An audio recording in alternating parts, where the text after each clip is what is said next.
How back pressure works. Well, first I'll start with a two-stroke engine system. They're pretty simple, but back pressure is 100% important to make a two-stroke work properly. Well, this intestinal looking thing is called an expansion chamber. It's not a muffler, it's not an exhaust pipe. So it has a particular reason why it's that shape. It's that shape to allow the hot gases that come out of the exhaust and go through it to expand, but also to collect a shock wave and send the echo, the sound, the pressure wave of the shock wave back up through the exhaust to help create a pressure wave on the exhaust port to help make the engine run properly. On a two-stroke engine, there's where the intake comes in and the gas and air mixture is. Some engines like this one have reed valves in there. You can barely see them down in those holes. Of course, they have an exhaust port. So the way all this works, when the piston's going down, it's firing. But when the piston's coming back up in a two-stroke, there's a vacuum created in the crankcase, which is below here, and air and gas is sucked into that port, goes through the one-way valves, which are called reed valves. It fills up the chamber in the crankcase with the air-fuel mixture, and then the next time the piston fires, it gets pushed down. That slightly compresses the air-gas mixture in the crankcase, and then it shoots up these two ports on both sides and comes out smaller holes in the piston wall, or the cylinder wall, I mean.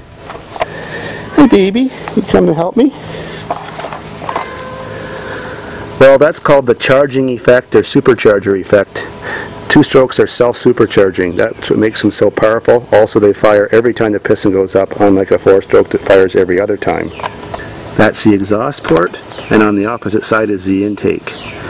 Well, the kind of problem with two-strokes is, one reason why they're so inefficient, is because when the piston gets halfway down, the exhaust and intake is open at the same time. That's not good, because some of the intake mixture, which is getting charged in from those ports, is also going out the exhaust. Well, having back pressure prevents some of that gas from going out the exhaust. That effect is called purging. Purging means how effectively the exhaust can be eliminated from the cylinder and a brand new charge of air, gas, fuel brought in. So when the piston's down and you can see right into the cylinder, and of course if it was running you couldn't see it, having a bit of back pressure and a shock wave prevents a lot of the exhaust, prevents a lot of that good intake charge from just going straight out the exhaust pipe, so that it gives you increased torque and increased horsepower. At very high RPMs, that's not as effective. There is so little time, because the engine's running so fast, for some of that intake mixture to go out the exhaust, that the back pressure isn't as important. At low RPMs, it's so important that many two-strokes won't even run without an exhaust system on them, or else you have to make the mixture so rich and waste fuel just to keep them going. So exhaust systems for two-strokes are tuned to the power band of the engine and to the size of cc's that the cylinder is, to make them run most effectively. Certainly changing the exhaust pipe, freer flow, gives you increased top end performance, but lower torque in the bottom end, less chance of doing wheelies. Four-stroke engines are a little bit similar, except completely in the way that they function, but back pressure does sort of the same thing.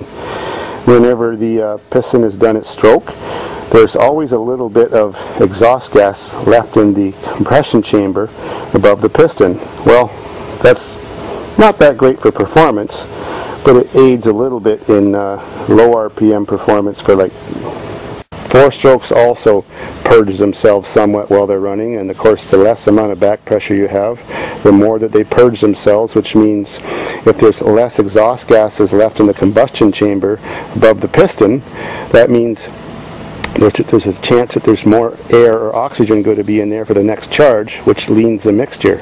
So whenever you reduce back pressure on a four-stroke engine or a two-stroke engine, you have to increase jet size, which increases